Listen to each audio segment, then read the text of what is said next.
pledge allegiance to the flag of the United States of America and to the republic for which it stands, one nation, under God, indivisible, with liberty and justice for all.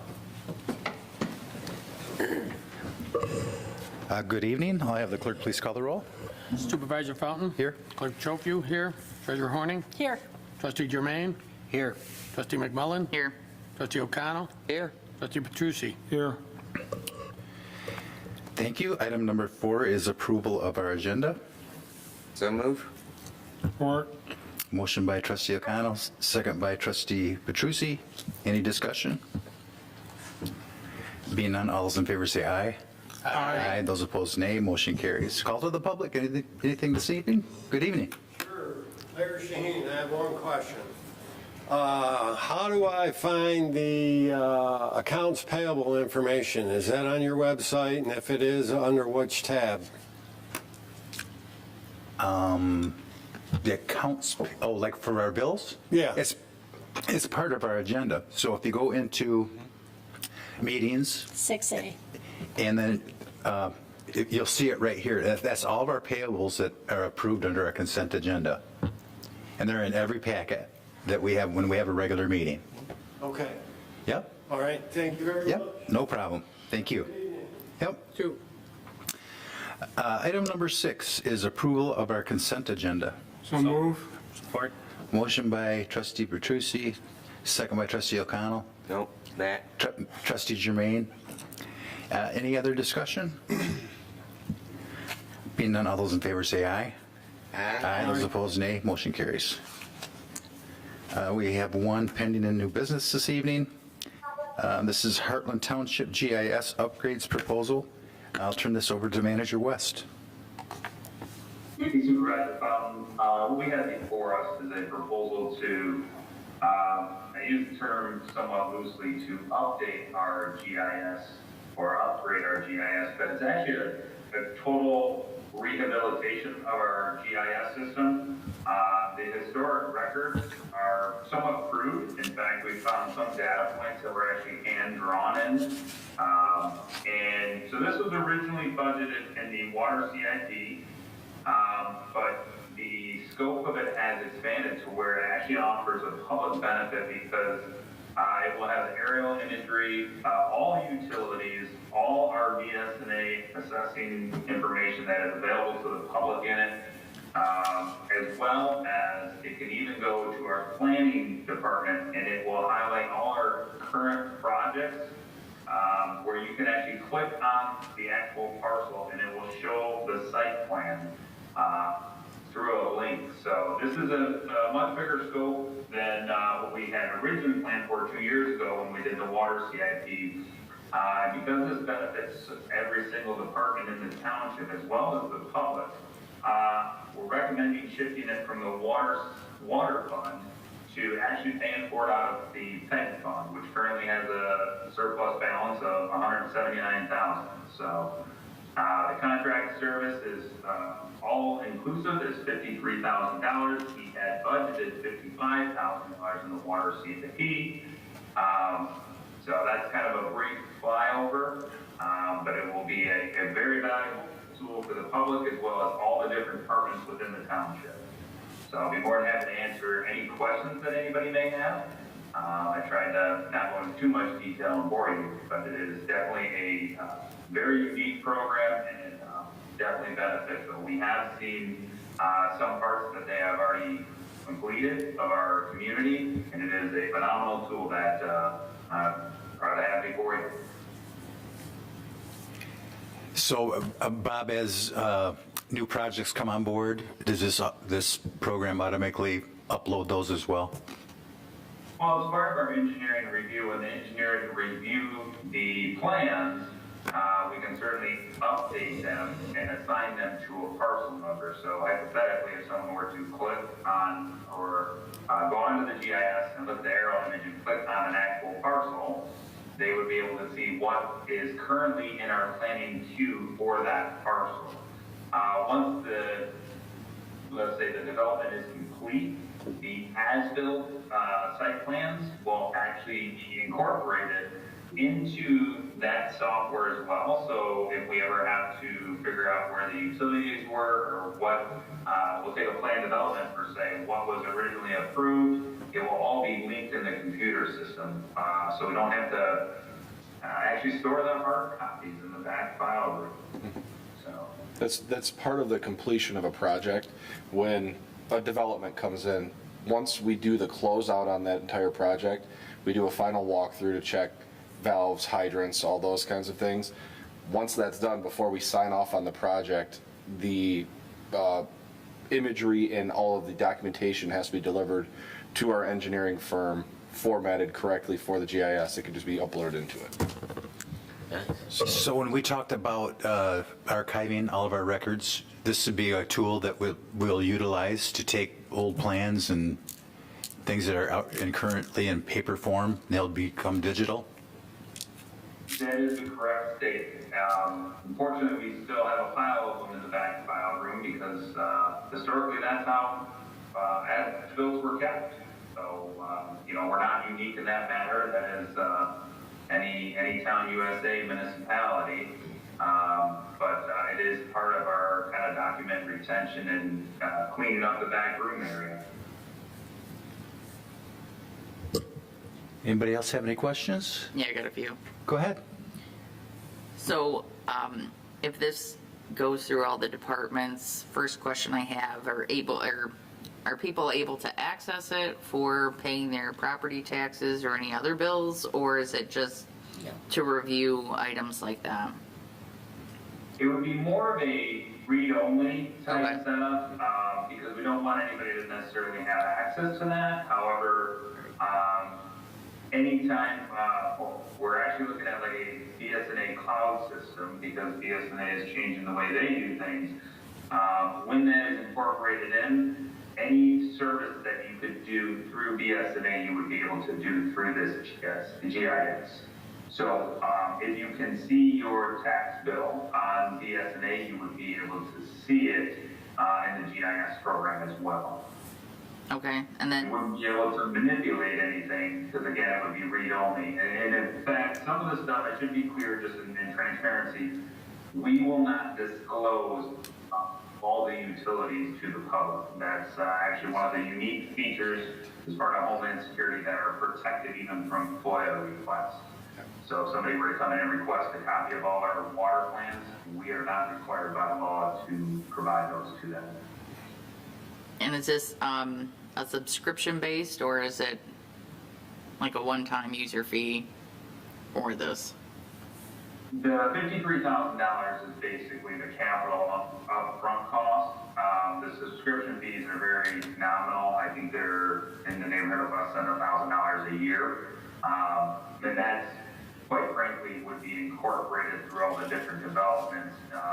We would, as they have to update because they're closing out their project, they'll basically deliver that, and then we'll have to update that. So it'll be more updating the new projects, more or less. The actual cloud hosting itself is, I believe, less than $1,000 a year.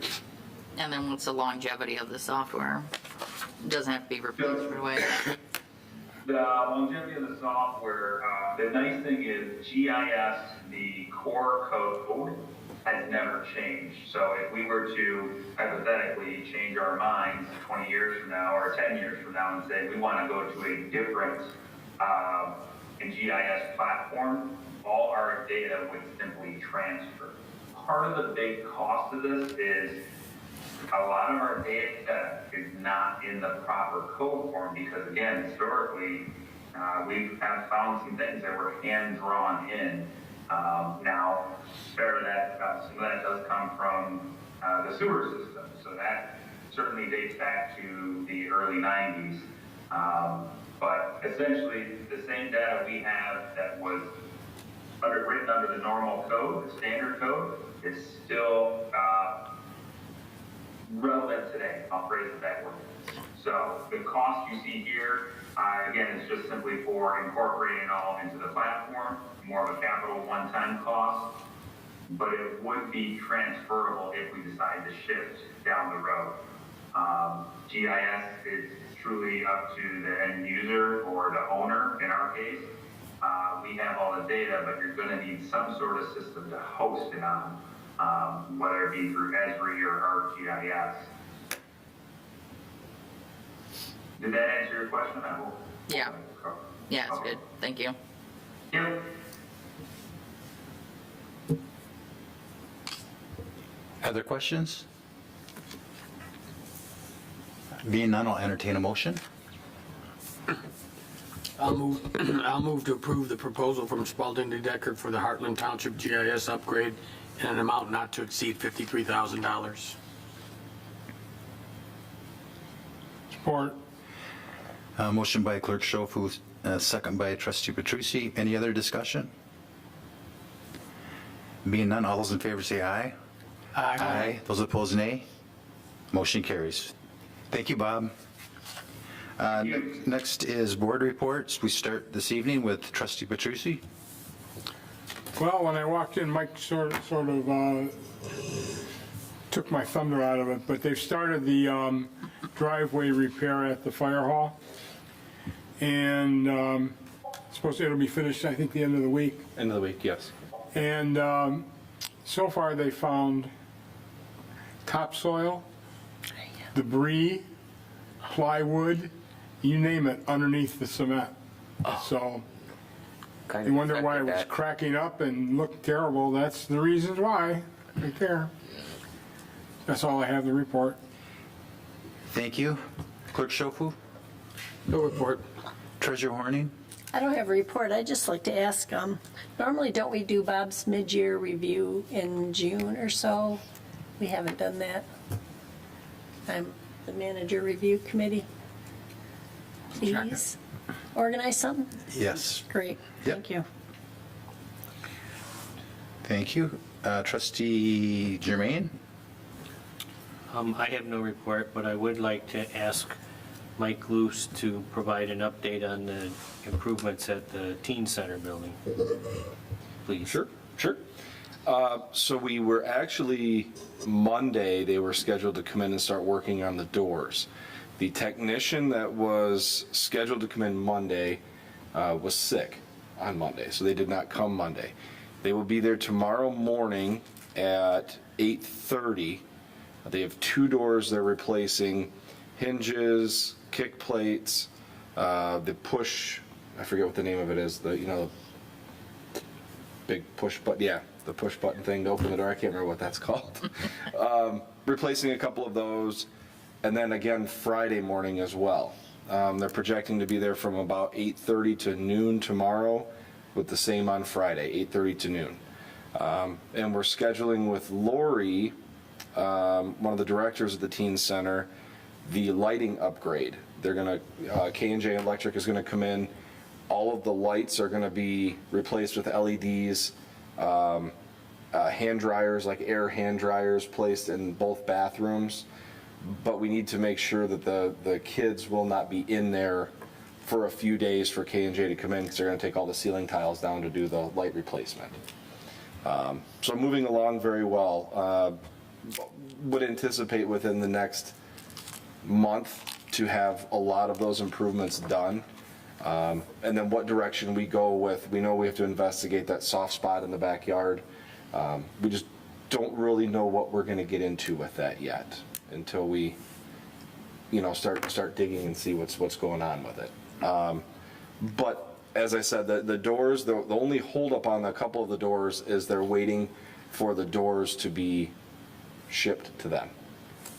Waiting to receive them, as Trustee Petrucci and I had discussed here a little bit ago about delays on products and timing of things. As the doors arrive, they'll be out to install them. So we know the 2 are going to be repaired, or 3 will be repaired this week, and I think there's 5 total exterior doors. So 2 to 3 of them this week. Hopefully within the next couple of weeks, the other 2 will be repaired as well. Okay, my next question is for Mr. Supervisor. Going back months now, we were attempting to try to schedule a meeting to talk about the Bullard Road Livingston Land Conservancy property. Do you know if will ever come to fruition? The Land Conservancy had concerns that if a lot of people start using it, that it may, well, let me back up a little bit. It's a very unique piece of property. I think it's 83% natural. So the more time you put humans onto a place like a parcel like that, the more you're going to start turning things into the 2023 plant material versus 1850. So there's some sensitivity to that as well. It's not ruled out, but they're just trying to figure out how we're going to monitor that type of thing. So there's the Land Conservancy has, and we have another dedication again this week. They're doing really, really good work. But it's like anything else, there's just not enough people.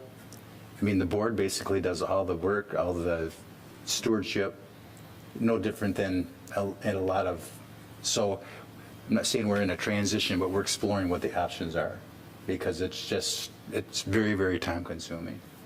So to answer your question, it's on pause right now with the Land Conservancy, but that doesn't mean it's not something we can't do in the future. Perfect.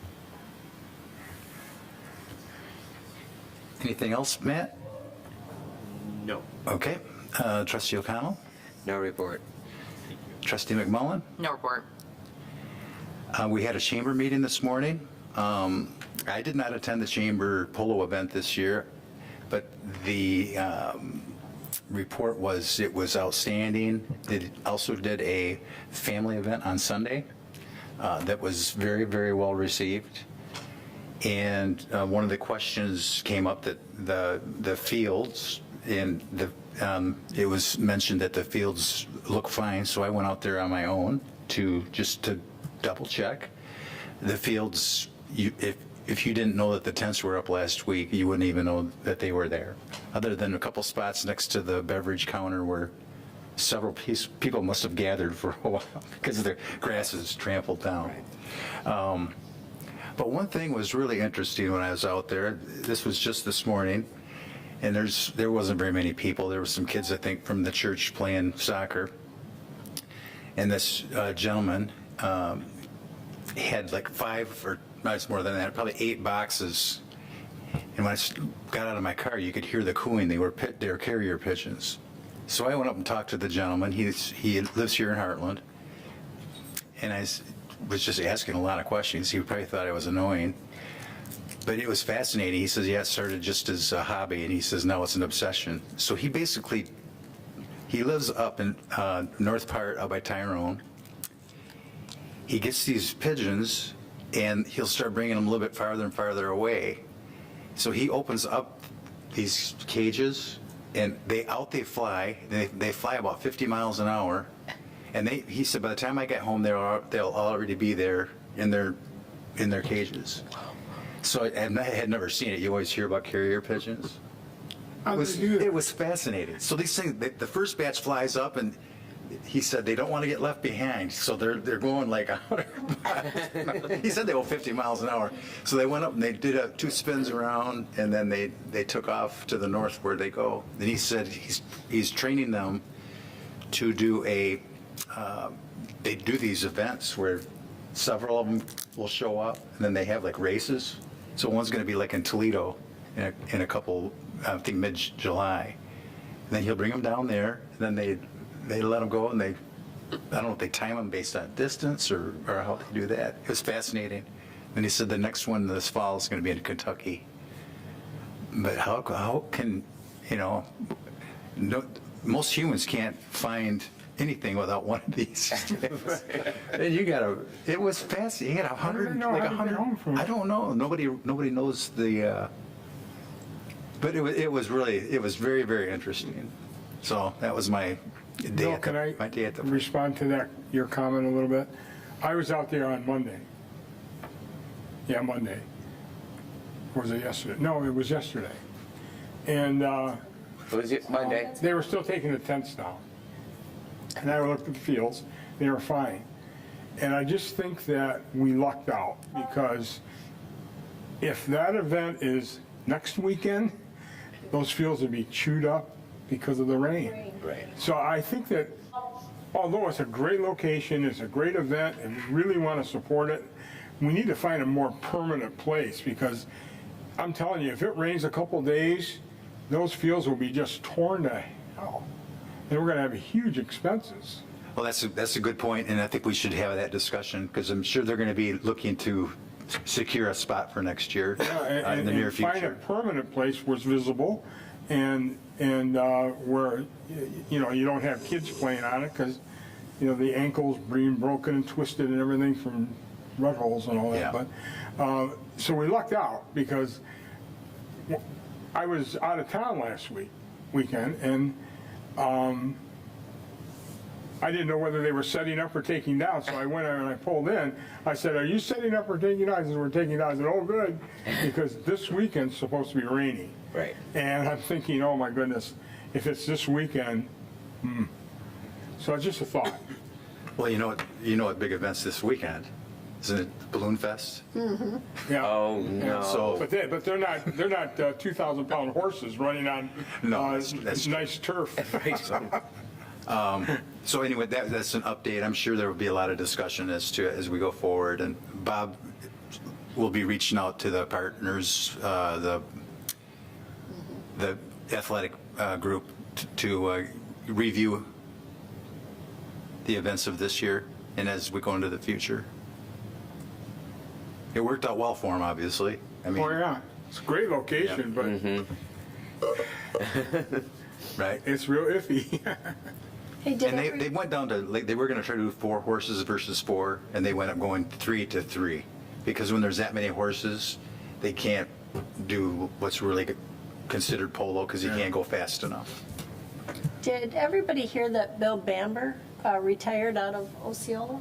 May I did not hear that. 31st? He retired for medical reasons, and Sean Dunleavy's now the supervisor. I didn't know that. Yeah, I did that not one. know that. I appreciate the update on that. Yeah. Reach out to him. That's all I have this evening. Anybody else have any final comments? We will take a brief recess, and we will go for our information and discussion. This evening, the only thing we have on our agenda is our manager's update and report. So we'll take a brief recess.